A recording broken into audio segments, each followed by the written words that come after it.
What if one of the most important factors for getting pregnant is in the egg and isn't even the sperm? Most women have heard that a sperm can live for up to 5 days, but very few understand what actually keeps a sperm alive enough to meet the egg. In today's episode, we are unpacking the truth about cervical mucus, why fertile mucus matters so much for conception, and the common mistakes that can cause women to miss one of the earliest and most important fertility signs their body is giving them. Because when you understand your body's clues, you stop guessing and you start working with your fertility.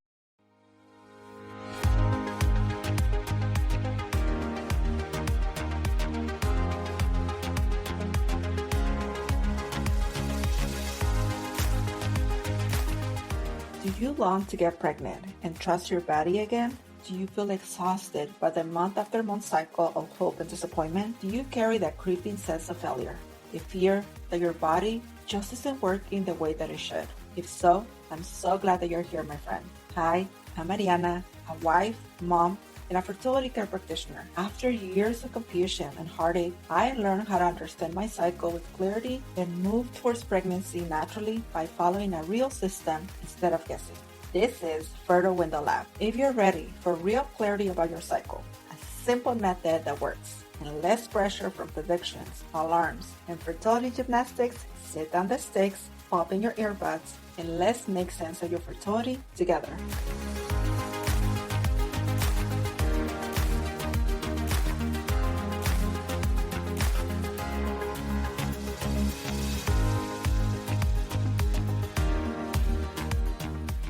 Before we dive in, if you've been enjoying this podcast, will you take a moment to leave a review? Reviews help more women discover this information and find answers they might not even know they're looking for. It only takes a minute, and it helps this podcast reach the woman who need it the most. Now, let's jump in. One of the things I get to witness in my work is how differently couples approach fertility testing. Some couples start with the sperm analysis right away. Others leave it until much later. And honestly, I have seen every possible reaction to it. For some men, they're eager to know their numbers. They want data, they want answers, they want to know what they can do to improve their chances of conceiving. For others, it is completely a different experience. The thought of providing a sample can feel uncomfortable, embarrassing, and even stressful. Many women don't quite know how to feel about it either. It becomes one of those things that everyone agrees is necessary, but nobody is particularly excited about. And then there are couples who walk into the process carrying assumptions. Maybe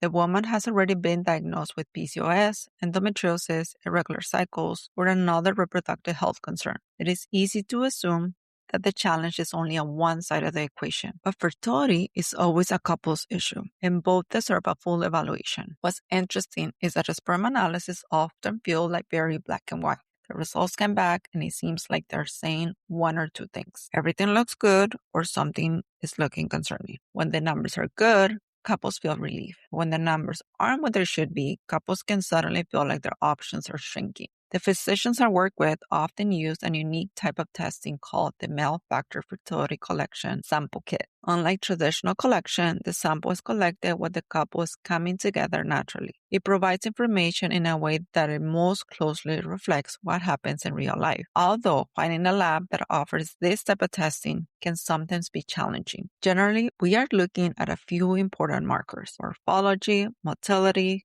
quantity, concentration, and overall quality. In simple terms, morphology refers to the shape of the sperm. Motility looks at movement, not just whether the sperm move, but whether they're moving efficiently in the right direction instead of swimming in circles. Quantity and concentration tell us how many sperm are present, while quality help us understand how healthy those sperm are overall. All of that information is key in assessing male fertility. But here's a question that often gets overlooked. If sperm cells are healthy and moving exactly the way that it's supposed to move, how long can it actually survive inside the woman's body? You probably heard that a sperm can live up to 5 days. But what most people don't realize is that that isn't really a story about a sperm. It's a story about cervical mucus. So let's talk about the real star of today's episode: cervical mucus. Cervical mucus is produced in tiny glands, often called cervical crypts, located around the cervix. To orient you, the cervix is the lower portion of the uterus, the area where your pap smear is collected. And while we're on that topic, let me share a quick side note. Sometimes women come to me and say, my doctor say my pap smear is normal, so everything looks good. A normal pap smear is wonderful news. Every woman should stay up to date with their screening, but what's important is to understand what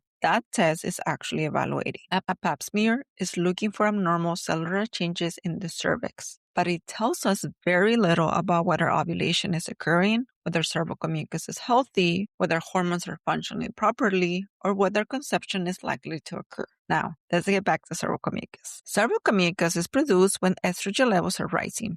As your body approaches ovulation, estrogen increases and begins to stimulate mucus production. Many women have heard they should look for an egg-white cervical mucus, but that's only part of the story.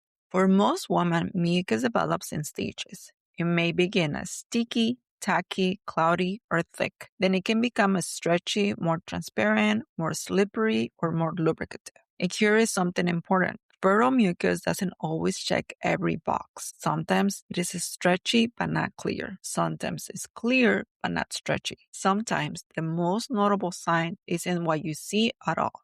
It's how you feel. Many women describe a slippery or lubricative sensation when wiping. The reason this is important is because the sperm cannot thrive on their own. The vaginal environment is naturally acidic. Without protection, a sperm may survive only for minutes or maybe a few hours. But cervical mucus changes that environment, and it helps the sperm move through the reproductive tract. It nourishes and protects a sperm. It also filters out poor quality sperm and provides a place where healthy sperm can survive for several days while waiting for ovulation. And this is why we often hear that a sperm can live from 3 to 5 days. Yes, sperm can survive that long, but only when healthy cervical mucus is present. Without mucus, sperm survival drops dramatically. And as you can see, it takes two to tango. This is also why the fertile window begins before ovulation occurs. By the time the egg is released, healthy sperm may already be waiting. Healthy sperm, it's important. Healthy cervical mucus, it's important.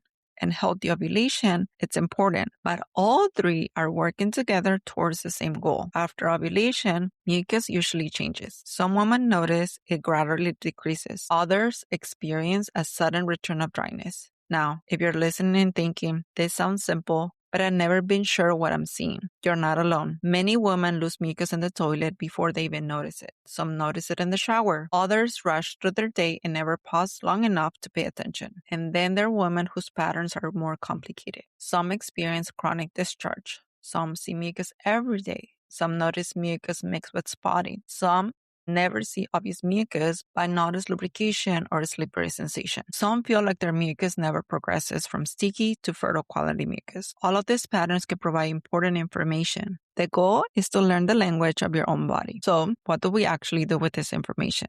Let me leave you with 3 practical takeaways. Takeaway number 1, fertility is a couple's journey. If you're trying to conceive, don't focus only on the women. Fertility is a couple's issue. Healthy conception depends on healthy eggs, healthy sperm, and healthy cervical mucus. Improving one area while ignoring the other one can leave important answers undiscovered. Start with a complete evaluation of both partners. Learn about sperm health.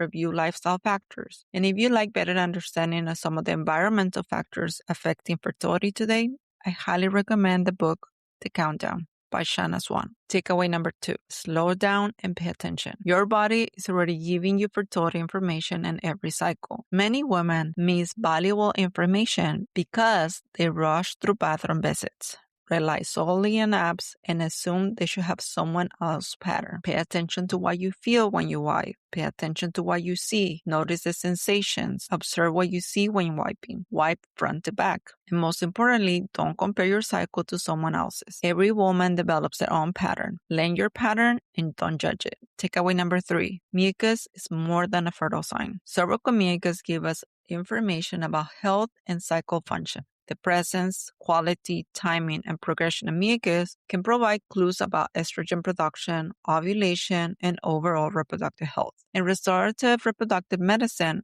We don't simply use charting to identify fertile days. We use charting to understand what your body's doing. Tracking consistently is key. And if patterns seem unusual, don't self-diagnose. Work with a trained fertility care practitioner and an technology physician who can use charting as a guide for further assessment. So now for a quick recap. Today, I want you to remember one thing. The question isn't simply, how long can a sperm survive?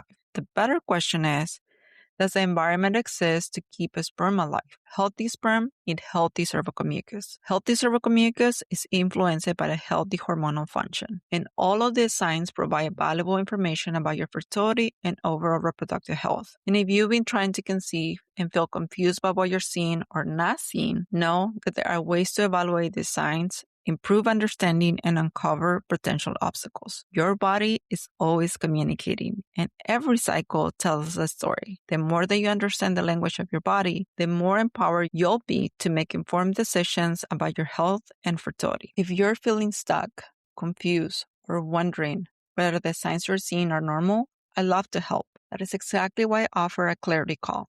Together, we'll look at your situation, identify what information may be missing, and discuss practical next steps so you can move forward with greater confidence and direction. You'll find the link in the show notes. And next week, we're continuing with this conversation by tackling one of the most common concerns I hear from women trying to conceive. What if you're not seeing fertile mucus at all? If you've been told to look for egg-white cervical mucus, but you've never seen it, if your cycles seem dry, or if you're wondering whether your mucus patterns are normal, next week's episode is for you. We'll talk about what could that mean, but it is a reason to pay attention. I'll see you there.